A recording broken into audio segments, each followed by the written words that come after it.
Coronavirus has taken a toll on every section of society, especially travelers. To contain the spread of the infection, many countries closed their borders. Similarly, Canada had also imposed restrictions and closed its borders on March 18. As a large number of foreigners immigrate to Canada every year, the travel restrictions hit COPR holders and students hard.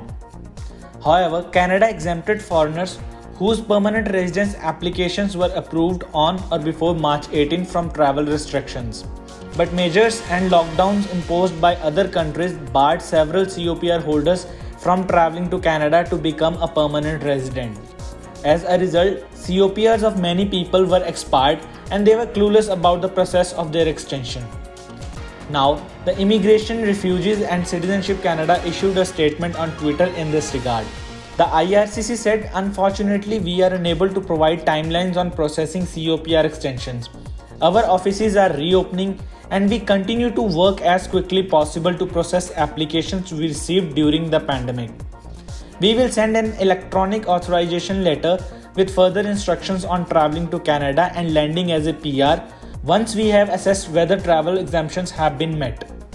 The latest statement of the IRCC has come as a relief for many applicants who were worried about their COPR extensions.